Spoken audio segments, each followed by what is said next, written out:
Welcome back to Chris's Book Club. This is Disrupt You by Samit. This is chapter 5 titled Disruptors at Work and the Value of Entrepreneurship. The quote of this chapter is, "They don't have intelligence. They have what I call the intelligence.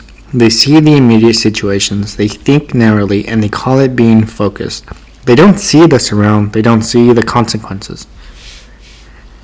That is how you get an island like this. From thin, intelligent thinking. That is from Dr. Ian Malcolm and Michael Crichton's Jurassic Park. Now, this chapter is totally focused on how disruptors work and what is and why is entrepreneurship very important. Because an entrepreneur is someone who starts a new division within a structure that is otherwise designed to maintain the status quo. Successful entrepreneurs make internal enemies a lot faster than they make progress. The goal for the entrepreneur is to show measurable results before those who are about to be dethroned by and destroyed by you. You don't have to know where the road ends to start on your journey. Now, why talk about entrepreneurship? Because the author gives a story about a T-Rex and a Spinosaurus. The Spinosaurus is going after these little humans, but the T-Rex comes in, intervenes, and says, "Yo, I'm the baddest, I'm the best, I'm gonna fight you." The Spinosaurus says, "Really? Let's go at it." So now the attention is away from the tiny humans. Spinosaurus, T-Rex, they fight. Spinosaurus snaps the T-Rex neck, wins, but the little humans come back with their technology, their weaponry, destroy the Spinosaurus. Tiny humans go on victorious. Now, what is the context to the story? It's pretty much saying you, an entrepreneur in an industry, for example, the cell phone industry, you're coming up with this revolutionizing idea.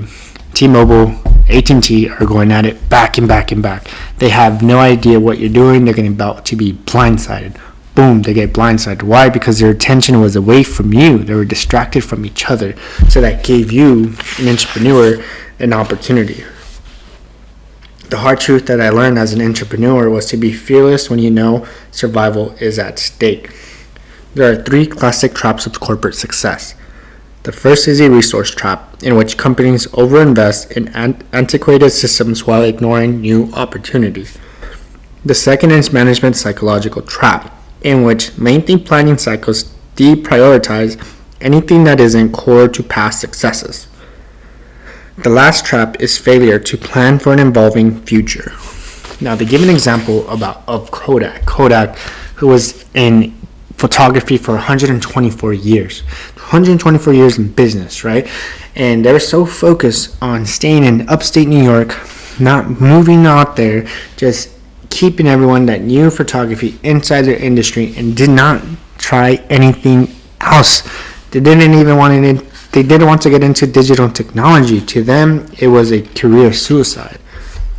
That being closed-minded, that not being open, not evolving, disintegrated Kodak. It destroyed Kodak to what we know of what Kodak is now.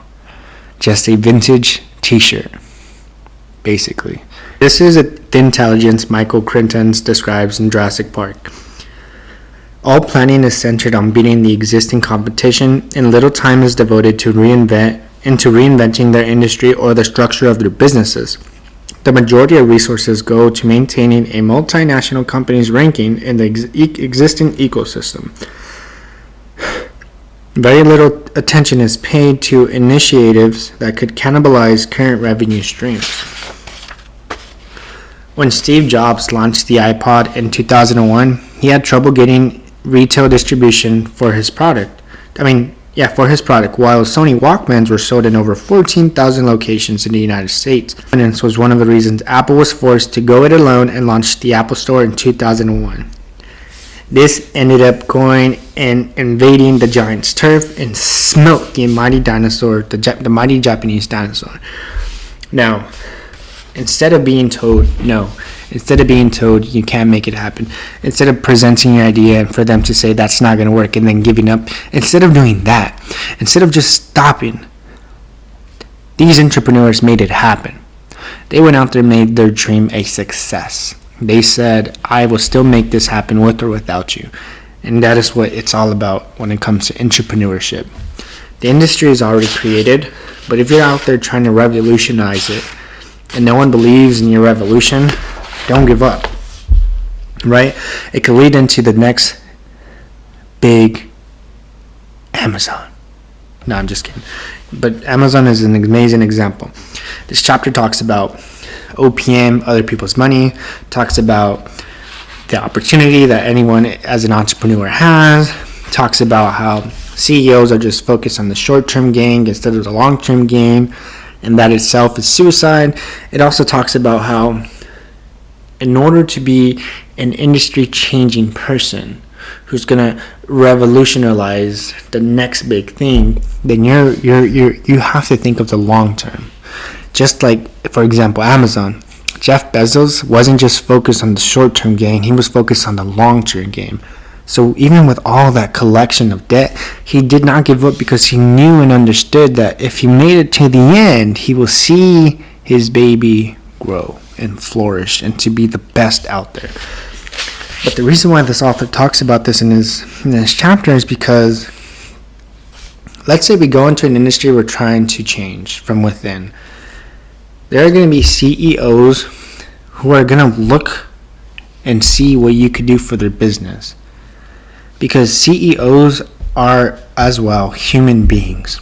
They have a goal and they have an end date and they have things they need to hit, quotas they need to hit. For example, if you don't make this earnings, this quarterly earning, you could potentially lose your job. So that's when acquisitions happen the most. They're gonna go up to you and say, "Hey, man, if you are making and beating numbers, and you truly think this is gonna change, I mean, we see it within your revenue. Let us buy you."